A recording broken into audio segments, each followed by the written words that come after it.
Ready for application of epoxy primer gray. Tapos na po ito may steel brush at sandpaper. Magtimpla na po ako ng epoxy primer 1 gallon. Hindi po ito puno, nasa 3/4 lang ang laman para naman po ito sa catalyst na 1/4. Ang lahat po na pintura ay kailangan po nating haluin na mabuti at bago po natin gamitin. Ang catalyst na 1/4, siniwalay ko po ang kalahati dahil kalahati lang naman po ang aking gagamitin at ito rin naman po ang aking gagamitin para sa sukatan ng urethane thinner. Epoxy primer, kalahati lang muna ang titimplahin ko, yung tama lang na maubos sa tamang oras. Isalin ko naman ang kalahati ng catalyst at haluin. Ang natitirang epoxy primer, kailangan po muna itong takpan para maiwasan po natin na matapon. Bubuksan ko naman ang 1 galon na urethane thinner at lalagyan ko naman ang kalahati ang pinaglagyan ng catalyst. Pagkatapos naman natin makakuha ng laman sa urethane thinner ay atin naman po itong takpan uli para maiwasan po natin na hindi matapon. Ang nilagay na urethane thinner sa kalahati ng lata ng catalyst ay atin naman itong isama sa epoxy primer. Ang ibinikod kong catalyst ay akin naman po itong ibalik sa kanyang lalagyan at akin pong takpan. Ang pinaghalong epoxy primer, catalyst, urethane thinner ay para lamang po ito sa electric spray gun. Pinaghalo po ng mabuti at suminyas na po ng approved si Pintoy kahit hindi niya po ito natitikman. Bago na electric spray gun, ang pagkabili ko po nito ay 2,250 para dito sa aking pipinturahan na bubong. May kasama po itong standard accessories, shoulder strap, measuring cup, nozzle cleaning needle, standard paint cup, naglalaman po ito ng 900 ml at may lagayan po ito sa may motor. Meron naman po itong air hose length 1.8 meter. Ang paglagay po ng hose sa may likuran ng motor ay kailangan lang po ito na maluwag para makapasok po ang hangin. Epoxy primer isinalin sa paint cup na walang tapon. Wow! Ikinabit sa spray gun para makaakyat na at makapagbigay ng sample para sa gagamit nito.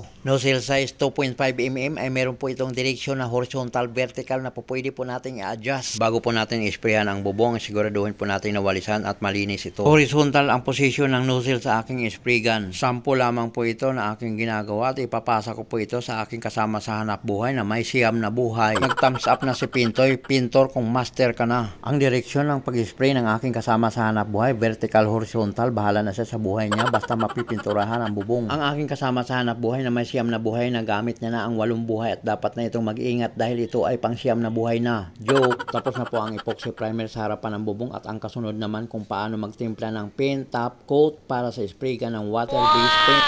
Roof repaint before and after epoxy primer, tapos napipinturahan na po ito ng rain or shine. Ibig sabihin pwede kayo magpintura kung ulan, kung gusto nyo ulitin nyo na lang pag umaraw. Binubuksan ng 16 liters sa isang timba, mahirap pala ito buksan, tama na maabutan tayo ng may-ari. Kung laman lang ang kukunin ay buhati na lang. Kulay azure, blue, saksakan na kaagad ng stick ng aking kasama sa hanap buhay para mahalo at pagkatapos haluin, isalin ito sa 1 galon na timba. Subalit datapot sapagkat 3/4 lamang ang ilagay na pintura sapagkat 1/4 ay tubig, pagkatapos takpan ang timba. Ang pinaghalong tubig at pintura ay paghaluing mabuti dahil ang gagamitin dito ng sandata ay spray gun. Kung paint roller naman ang gagamitin o di kaya paint brush, pwede na po ito na walang tubig. Habang hinahalo ang tubig at pintura, inihanda naman ng 2 pintoy ang hagdan sa bubong. Ang hagdan na ginagamit magkabila at may tali rin ito na magkabila upang hindi mahulog, subalit di baling mahulog, wag lang mahulog sa maling tao. Upang hindi na magluwat ng mahabang panahon, umpisa na ang first coating. Ang alalay ng pintoy, walang harness, buo ang loob, lahing mandirigma, matapang, wag lang daw sa multo. Ang paggamit ng spray gun sa bubong, advantage gamitin compared sa paint roller. Ang spray gun maalwan gamitin, mabilis ang trabaho lalo na kung i-pass forward ko pa ang video. Paalala ang gamot sa taong nakakalimot, pagkatapos gamitin ang spray gun, siguraduhin ito malinis ito para sa susunod na gamitin ay hindi ito barado. The next day at sa kinabukasan ng second coating, ito ay final coat na. At kung sakali baka lang naman may magtatanong kung saan ang location namin, dito kami sa may building ng Junel's Bake Shop, NBI Tagaytay. At sa paglipas ng araw at ulan, dagdag pa ang kabahirap ay matatapos na ang likuran ng bubong na pinturahan. At ito na nga, ibinaba na ang hagdan, pababa na ang pintoy sa harapan. Makita naman po natin na mukhang maganda naman ang pagkagawa. Dahil para bang nagdepende ang ginawa sa gumawa. Dahil magandang lalaki naman ang gumawa, kaya maganda ang ginawa. Kaya kung may alam tayo na pangit pagkagawa, baka naman pangit ang gumawa, hindi naman lahat. Kaya sa mga katulad kung pangit, sikapin natin na maging magandang ating gawa para hindi lahat pangit na ang gumawa, pangit pa ang ginawa. Joke! Ito na nga, napinturahan na ang gutter, packet na ng inflashing, tapos na. Kung inyo po nagugustuhan, mag-like, mag-share, mag-comment, mag-subscribe, pindutin nyo na rin ang notification bell para updated po kayo sa aming ginagawa. Salamat po sa inyong panahon at panonood. Hanggang sa muli po natin pagkikita. Salamat po sa Diyos.